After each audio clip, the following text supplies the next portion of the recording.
So hey everyone, let's start our New York analysis तो नहीं है, it's a weekly forex forecast. So let's see कि हम लोग अपकमिंग सेशन में क्या क्या मूव एक्सपेक्ट कर सकते हैं आफ्टर एनपी सेटअप में, ठीक है।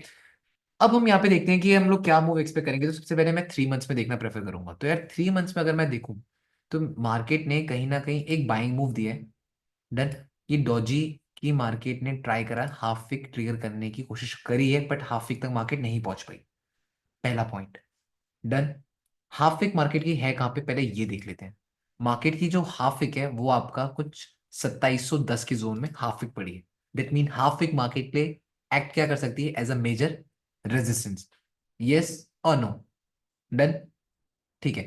तो यहाँ पे हाफ विक मार्केट के लिए एक मेजर रेजिस्टेंस एक्ट कर सकती है। अब साथ के साथ हमने पहला ये जोन देख लिया कि मार्केट के लिए रेजिस्टेंस भी है। क्या पता रेजिस्टेंस ब्रेकआउट होकर मार्केट स्ट्रेट अवे एक बुल मूव भी दे सकती है। डन। तो 2710 हमारे लिए एक रेजिस्टेंस है, वो हमने अपने माइंड में रख लिया। अब अगर हम यहां से देखें तो मार्केट एक नॉन स्टॉप बुल मूव दिया, मार्केट डाउन आई तो मार्केट ने यहाँ पे क्या करा, रिट्रेसमेंट। अब उस रिट्रेसमेंट के अकॉर्डिंग हमें लग रहा है कि मे बी अपकमिंग सेशन और बड़ा एक बुल मूव दे सकती है। डन। वीकली टाइम फ्रेम में आते हैं। अब वीकली टाइम फ्रेम के अकॉर्डिंग देखते हैं। देखो यार, सिंपल ही चीज है, मार्केट का ट्रेंड। देखो यार, मेरे से तुम गलतियां करवाओगे कि मैं रिमूव कर दूं, अच्छा लगेगा नहीं ना। तो शांत हो जाओ। अब देखो, यहां पे मैंने ये जो स्ट्रक्चर है, सबके सब ध्यान से देखना। ध्यान से देखते देखते लाइक भी कर देना। ये स्ट्रक्चर सब ध्यान देना, बिल्कुल अच्छी तरीके से, एकदम चील की निगरानी होनी चाहिए तुम्हारी, ठीक है। ये विक, ये पैटर्न, ये स्ट्रक्चर। डन। ये स्ट्रक्चर और ये स्ट्रक्चर, ये विक, ये कैंडल, ये स्ट्रक्चर सेम रिपीट हो रहा है। एग्री? यस और नो? हाँ भैया। अभी तो हाँ यस। बोलना है लोगों को। हाँ भैया। ये जो है यस भैया। ये एनएफपी की कैंडल है, ठीक है। डन। एक एक यस से भैया। 8 की जुलाई की कैंडल है। और ये आफ्टर एनएफपी का मूव है, देख लो। ये आफ्टर एनएफपी का मूव है, यहां से 700 पे। डन। इसका मतलब मार्केट नीचे गिरी थी, रिट्रेसमेंट हुई थी, और उसके बाद क्या हुआ था, बताओ? Bull move. और यहां पे मैं सेम चीज एक्सपेक्ट कर रहा हूं। मैं अपकमिंग सेशन में ये एक्सपेक्ट कर रहा हूं कि that market will give a bear move just to retrace, and after that what we can expect a good bull move जो कि 2710 तक बोल का है। वो। मेरा ये कुछ एक्सपेक्टेड मूव है। पहली चीज तो समझना, अभी समझते रहना, अभी डिस्कशन कर रहा हूं, ठीक है। कि ये बोल दो कि बॉबी भैया आपने तो ये बोला था, ऐसा हो गया वैसा हो गया। अभी डिस्कशन कर रहे हैं, दोनों पर्सपेक्टिव रखेंगे और उसके बाद एनालाइज करेंगे।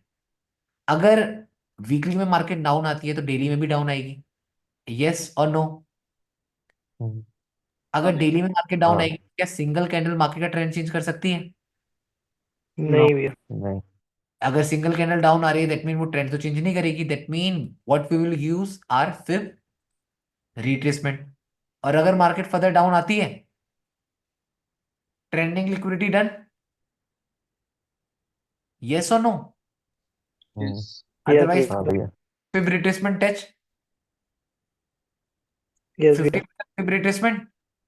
2650 एक साइकोलॉजिकल जोन है या नहीं है? हाँ भैया। है। ये मार्केट का रेजिस्टेंस रेजिस्टेंस है जो कि सपोर्ट ट्रिगर हो जाएगा। एग्री? यस भैया। यस भैया। ईएमए नीचे है, ट्रेंड बुल है, without forming reversal market will not. Tell me fast, reverse. No. Bull move.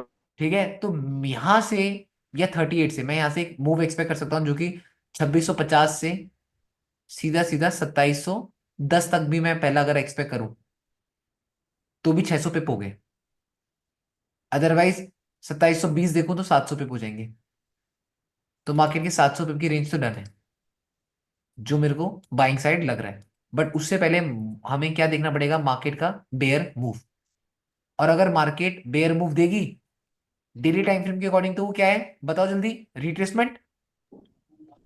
Yes daily भैया। Time yes. फ्रेम के अकॉर्डिंग तो रिट्रेसमेंट है ना। हाँ। But yes. यस। वो 4 आवर टाइम फ्रेम के अकॉर्डिंग गिरेगी तो हमारे सारे के सारे भाई लोगों के माइंड में क्या हो जाएगा? Bear move. Selling. Selling. Selling आ गई भैया, सेलिंग आ गई भैया, सेलिंग आ गई। बट वो क्या हो जाएगा? एक लिक्विडिटी हंटिंग, एंड फिर एक बहुत बड़ा बुल मूव आ सकता है। Bull move. ठीक है, एक तो ये हमारा व्यू हो गया अगर मार्केट पहले डाउन जाती है तो। एग्री? हम्म, ये पॉइंट डन है। अगर मार्केट पहले डाउन जाती है तब जाकर हम ये वाला व्यू रखेंगे। हो गया। ठीक है भैया। बट अगर मार्केट पहले ऊपर चली जाती है तो क्या होगा? ये भी तो क्वेश्चन है। हाँ अगर भैया। मार्केट पहले ऊपर चली जाती है फिर हम क्या करेंगे? We will wait. अरे भाई, ये मेरा माउस काम क्यों नहीं कर रहा अब? किस्मत देख रहे हो मेरी? अब मेरा माउस ही काम नहीं कर रहा यार। हो, सेल खत्म माउस, हो गया होगा भैया। उसकी हाँ बैटरी खत्म होगी शायद से। दूसरा ले लो ना भैया। अरे यार ये माउस, आईफोन की तो केबल भी नहीं है मेरे पास दूसरी वाली।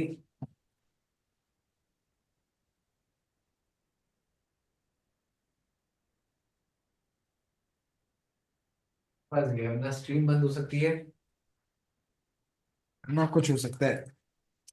क्या करूं? डन। तो ये ये चीज समझ पा रहे हो कि अभी हम लोगों ने क्या व्यू समझा था? कि अगर अगर मार्केट फर्दर डाउन आती है तब तो हम फिर रिट्रेसमेंट के बाद बाय करेंगे। हम्म, पहला पॉइंट डन। यस हाँ भैया। भैया। ठीक है। सेकंड पॉइंट क्या है? अगर मार्केट फर्दर ऊपर जाती है, अगर ये मार्केट यहां से ऊपर गई, बस मेरे एक्सप्रेशन को समझना और चार्ट को समझते रहना।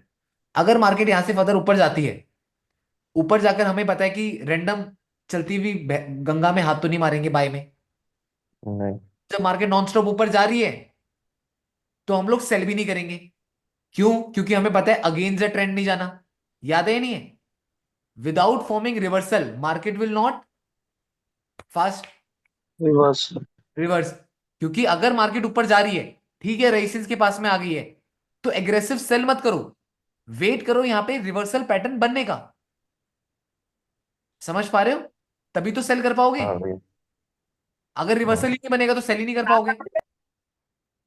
डन। तो मेरा जो व्यू है वो बाइंग का व्यू है। आई विल वेट मार्केट को, तो मार्केट गिरे, मार्केट गिरेगी तो मार्केट की रिट्रेसमेंट के बाद ट्राई करूंगा बाय करने के लिए। तो ये मेरा व्यू है एनएफपी का, एंड लेट्स सी क्या रहता है। मंडे को मार्केट कैसे खुलती है, जो भी स्ट्रक्चर रहेगा एनालाइज करूंगा तो आप लोगों को बताता रहूंगा मैं।